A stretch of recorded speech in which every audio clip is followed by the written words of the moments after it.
Washington Grown is brought to you by the Potato Farmers of Washington. Learn why Washington is home to the world's most productive potato fields and farmers by visiting potatoes.com. Also brought to you by Treetop and the Washington Hospitality Association. Hi everyone, I'm Christy Goranson and welcome to Washington Grown. Technology in our world is always changing, from the tools in our kitchen to the machinery in our fields. In this episode, we're talking all about innovation in one of our state's top crops, the potato industry. We'll head east to Spokane to the historical Spokane Club to make a few fry-based dishes. Holy cow, that gravy's amazing. Then we're going down to the Tri-Cities to Lamb Weston's new Potato Innovation Center, where they come up with new frozen potato varieties. I'm starting to think already I'm gonna come up with something. And we're in Seattle making potato latkes and seeing what people think of them. There's no words. It's fabulous. You have to try the sandwich. All that and more today on Washington Grown.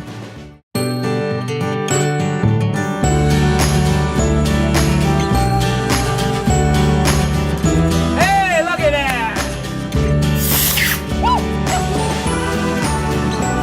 It really is a family affair.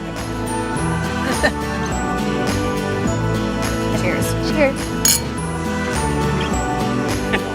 Oh my look at gosh! that. Yeah.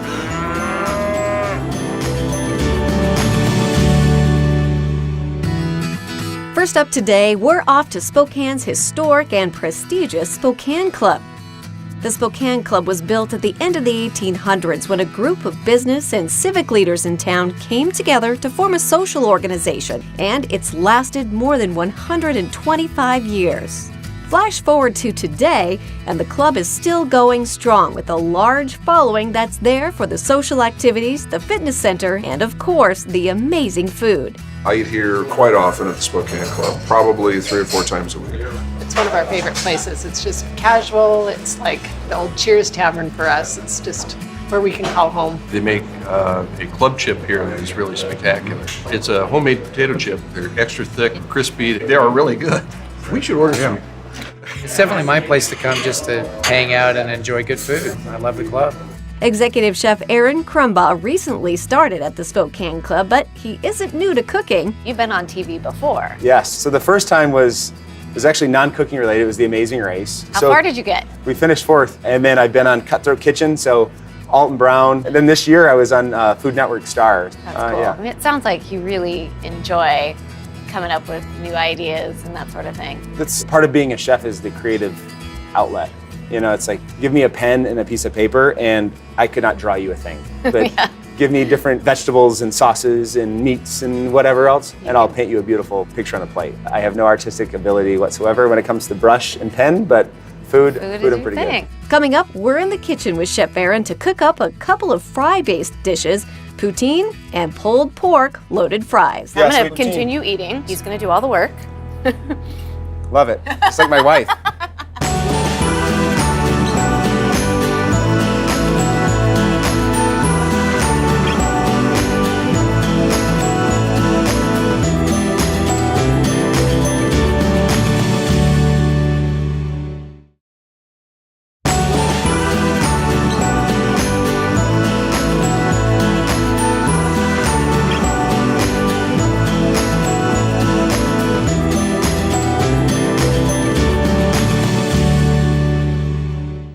Now I'm over in Connell at Shirky Farms to learn how technology is impacting their day-to-day activities. Changes in technology have made a large impact on the way farmers are able to farm and grow food. I'm meeting with third-generation farmer Ted Tschirky to learn about some of the new technology he uses to successfully grow his potatoes year after year. What are the challenges of being a potato farmer? Challenges of just evolving with technology and keeping ahead of the game, trying to utilize all the tools that'll help you produce a good crop and a quality crop. Ted explained that on all of their fields, they have a person who comes twice a week with a moisture measurement device and checks the amount of moisture in the soil. With this technology, they can conserve their water more effectively by only watering when needed. And we also have a guy that comes out and scouts the field for pests and light, and also takes soil samples and patio samples. Also, they email that to me, and then I can adjust my fertilizer accordingly. The information that we can get is actually fairly quick, so that makes it easier to make a decision the more informed you are. Since this is a family-run farm, Ted's older son Tyler is going to show me the GPS technology used in their tractors. This is cozy. Isn't it? Yeah. This is all GPS. So before GPS, what did you have to do? Before GPS, what they had to do is pick a spot off in the distance, like where we can see a tree or a house or something. And when they start going, they pick that spot and try to go straight. And doing that, all the while you have all your machinery in the background. You have to check if it breaks. So you're constantly kind of looking back and forth and back and forth. Right. So it could be pretty difficult to drive straight, Sure. you know. So now you just have to look back. Right. So can I go for a ride? Of course. Okay. Yay. Tyler sets the GPS to go over a potato field that has already been harvested and prepare for the next crop. Tyler said that once the GPS is on, all he needs to control is the speed of the tractor and the levels of the disc in the back. If I go to a different page, it will tell me the RPMs, miles per hour, acres an hour, what I do. After my ride, I got a chance to talk to Tyler's brother. This is Ted's youngest son, Dylan, and you're a senior in high school? Yep. Yeah, so summertime, you're working? Yep. Here in the much. fields? What do you do? Well, I record the chemication records in every field, so my brother can put them into our electronic record keeping. You're almost off to college here in another year. So what was it like when you were a kid? When I was a kid, it's just a lot of pulling weeds and Yeah. What's the worst job your dad has made you do? probably pull a lot of weeds, I guess. And, my plans after high school is to go to WSU and get a degree in agricultural business or crop science, something like that. Good luck. Yeah, thank you. Now Tomas is at a popular food truck in Seattle to see how they use potatoes to make unique but tasty sandwiches. Hey everyone, I'm here with Johnny Silverberg, owner of the Napkin Friends food truck. Now, you have a very interesting take on sandwiches, don't you? I do. What is that? Well, instead of bread, we use potato latkes. It's like a traditional Jewish thing served on Hanukkah. So remove the bread, 2 crispy potato pancakes, pressed on a flat-sided panini machine. Comes out super crispy and gooey and messy. It's amazing. The orders are rolling in, so we wanted to see what people in Seattle think of the latke sandwiches. So we're standing here in front of Napkin Friends. You have been here several times before, and this is gonna be your first time, right? This is pretty much the only food truck I visit. This sandwich is so good. I've been thinking about it since last night. Look out, Seattle. The latke sandwiches are ready. So this is the first time. Let's make it happen. Without tasting it, the smell is amazing. That's all you need. As soon as you get that, you know. No words are needed. It's really good. Like, everything goes together really well. I don't know, there's no words. It's fabulous. You have to try this sandwich. Look who showed up. Tell me what. God. Those latkes are amazing. I'm a latke lover now. Latke lover, I'll join you. Coming up, we're back at the classy and historical Spokane Club with executive chef Aaron Crumbaugh to cook up some fry dishes, poutine, and loaded fries with pulled pork. I like a nice crispy fry. I hate it when I go to a restaurant and you get the fry and it's like meow. You're like, come on. Yeah.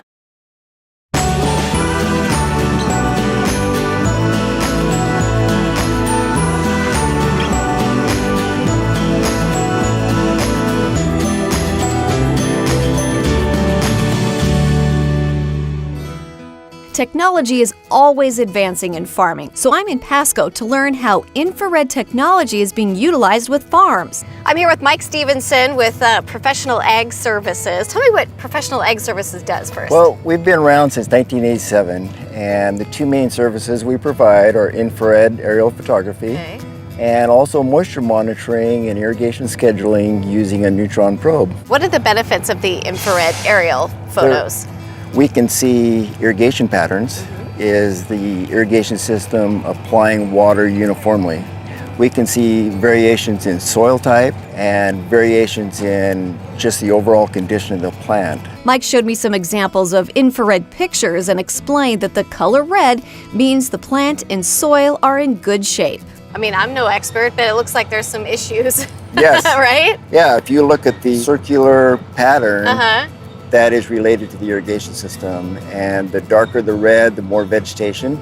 Yeah. In this case, they're getting more water in areas of the field. A lot of information that you can learn from these. Yes, it gives them a good roadmap to go out and investigate what's happening in the field. I wanted to learn how this technology is helping farmers directly, so I met with potato grower Rob Davis and asked him what he does with the information he gets from Mike. By using some of these technologies, we can use less water, and in the end, the consumer gets a higher quality product, and we've had a smaller impact on our time here. You know, at the end of our span, we would like to leave this place better for the next generation. So making by those using great potatoes. That's right. I asked Rob how long it takes to get his weekly results. The instant that the pictures are taken and the plane lands and it gets uploaded onto the website, then it sends my phone a text message.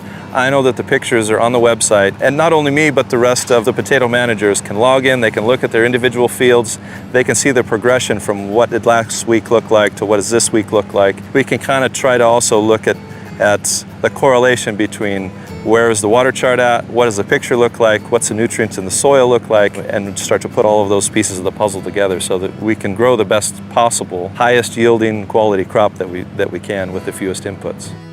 We're back in Spokane at the Spokane Club. It's a historic spot in town with food that members and non-members alike brag about. The club's over the years has done a great job of just presenting some very good local Northwest cuisine that I've enjoyed. A buddy of mine and I have been coming down here every Saturday for breakfast. I think we're in our 47th year. I am not a member, but I always enjoy when I do come here. Chef Aaron Crumbaugh is new to the Spokane Club, but he isn't new to the culinary world. You've been on TV before. Yes, so the first time was actually non-cooking related. It was The Amazing Race. How far did you get? We finished 4th, and then I've been on Cutthroat Kitchen, so Alton Brown. And then this year I was on Food Network Stars. That's cool. Yeah. Well, I can't wait to cook with you. What are we gonna make? So we are going to make poutine. It's a Canadian dish, and then we're gonna do a loaded fry. You had me at fries. I know, right? So the first step with poutine is we have to fry our fries, our Washington potatoes. Yeah. Nothing but the best, right? So we're gonna go do that. Let's go fry the Okay. potatoes. So we'll pull our fries out, frozen fries in the bag. Here we go, right here. So the beautiful thing about the frozen French fry is, one, consistency. You're always gonna get a great product. Okay. 2 is the cost savings. Yeah. And obviously, not a lot of people have a fryer at home. Right. So you crank the oven up and put a little bit of a spray oil down on your pan and your sheet tray. Throw the fries on and throw them in the oven. You get a nice crispy That's fry the way even I that do way. it, yeah. So I like a nice crispy fry. Mhm. I hate it when I go to a restaurant and you get the fry and it's like meow. you're like, come on. Yeah. Like, really? Once our fries are perfectly golden, it's time to start on our poutine. You want to try? Yeah, of course. And of course we got to add a little salt here. Toss it. Ooh, hot. Yeah. So good. We'll pack this with the fries. Okay. We've got some cheddar cheese curds. This is very authentic, other than my poutine gravy. We got the basic, sort of a basic poutine gravy. I like to step it up a notch. Oh, all right? So, I like that. so we only serve Wagyu beef, which is the breed of cow you get Kobe beef from. And so we've made this amazing Oh, it's demi-glace with the Wagyu bones, red wine. So this is a little higher end than the normal Canadian poutine gravy. So we'll pop this in the oven so it's soft and velvety and delicious. Absolutely. Okay, so we're back. Oh ho ho. So you can see how the cheese curds have started to Yes. melt. What I always like to do is, A little bit more. Canadian taught me this once. More gravy, eh? More so I was like, gravy, all right, eh? more gravy, Let's do it, eh? So you get a little green. That's and gorgeous. we've got our cheese curds. Is it gonna be Here, give too it a hot try. to eat, Yeah, or? here we go. There's a nice one right there. Yeah. Okay. Holy cow, that gravy's amazing. Really creamy cheese curd. And you still have crispy a French crisp- fries. Yeah. So what else are we gonna make? Yeah, so we've got the poutine. Continue eating. Yeah, right? He's gonna do all the work. Love it. It's like my wife. We're gonna do a barbecue pulled pork fry. So That's something I never would have thought of, but Yeah, that right? sounds delicious. We add some cheddar cheese to our fries and put them in our dish. So this is actually a whole pig. We did a pig roast, so we saved this stuff. So you could, if you had like a leftovers from dinner the night before or something, Exactly. this Save would be every bit. great to do. We add a little bit more cheese on More top, cheese? and then this goes in the oven. Awesome. These are the loaded fries. So with we've got pulled pork. So we have a little homemade barbecue sauce. You gotta have that. A little bit of green onion. You know, let me get a fork. You know, here at the Spokane Club, we are civilized. Folks, We're civilized. I was just gonna dig right in. I know, dig right in. I'm not very civilized. Vinegary barbecue sauce, a really succulent pork. So we have two great, easy dishes to do with some frozen French fries. When you're using fries like this, you can kind of get creative, can't you? You don't have to do something super fancy. Absolutely. So I had a food truck in Chicago, and I served burgers and sandwiches, meat. And I would have vegans and vegetarians come and say, hey, you guys have anything for me? And I'm like, yes, fries. And I'd like literally go through my sandwich prep room and go, okay, I've got avocados, all these different vegetables and really fresh things, and have this big basket of fries with all these good toppings on top. Nice, because it can be a base for a lot of different stuff. To get the recipe for Chef Aaron's beef bone gravy and the poutine, head to wagrown.com.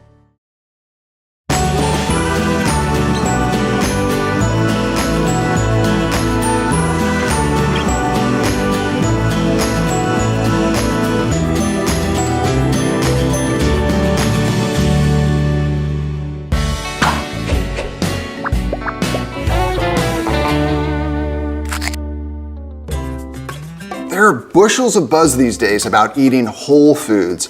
Potatoes are a whole food that you can bake, steam, fry, grill, mash, or whip.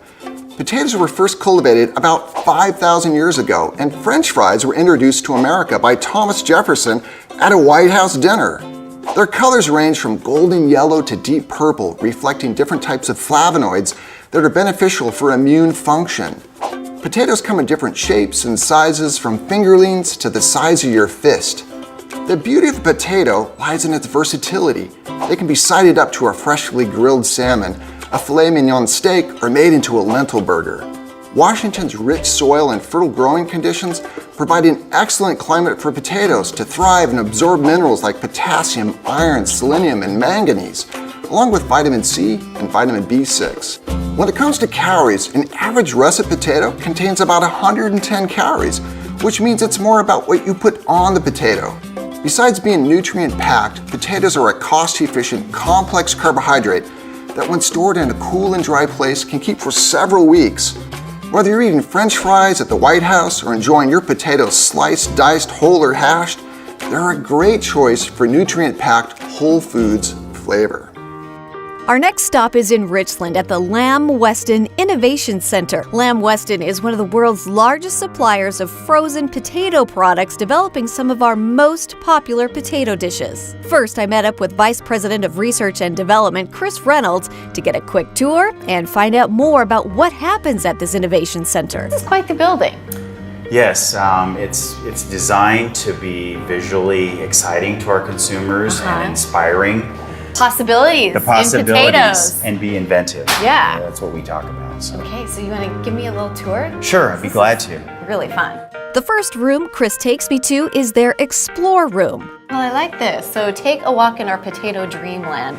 Yes. What do you want people to come away with? Yeah, so what we're referring to there is being inventive, but what we want them to do is dream. What are their dreams about a product? Something new, something quite different from anyone else's. We want them to dream. Let us help explore the possibilities. And so that's why we say taking a walk in our dreamland. I like it. It's dreaming about new products and helping those dreams to come true. So tell me a little bit about the history of Lamb Weston and like the history of all this innovation. So Lamb Weston was actually formed as a company in 1950, so we're going on 66 years. And part of the idea all around that, Lamb Weston has always been very inventive. Lamb Weston invented the first, what they call potato gun, which was a cutting system where water moves potatoes through a stationary knife. That was the Lamb gun.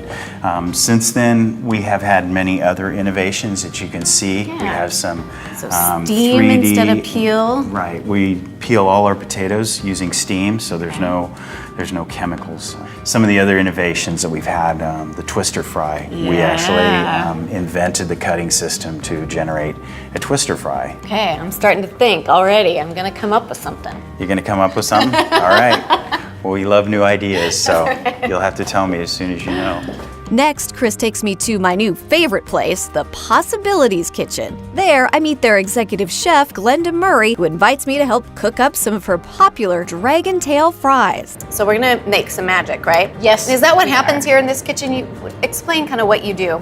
Okay, what happens is the research and development will come up with new fries, new cuts. They'll bring me the fries, I'll come up with ideas. And what I'm looking for with the fries is to see if they're gonna stand up to toppings, whatever the consumer's gonna use them for, whatever restaurateurs are gonna use them for. We start by mixing twisty fries with some cooked chicken, onions, and green pepper. And I ask Glenda how many potatoes she typically eats in a day. As many as I want. I love it. You're in like a potato dream world here, aren't you? Once it's all mixed up, we pour the fry mixture in our dish and top it with sriracha cheese, cilantro, onions, red peppers, and finish it with some sriracha sauce. Moment of truth. Oh my gosh. Oh man. Great, yeah. Salty, crunchy, spicy. Everything all in one plate. Perfect. Now that we had our main course, it's time for dessert. There's potatoes in here? There are potatoes in there. I like to take potatoes just one step further than people think about. So what I have inside these bonbons is a red mashed potato. So can we try one? We can absolutely try one. Oh my gosh. Nice and creamy. If you hadn't told me that there was potato in here, I would never guess that. Those were fantastic. Thank you. Washington's potato farmers know in order to get the best product, you need the right and most up-to-date equipment possible. That's it for this edition of Washington Grown. Thanks for watching.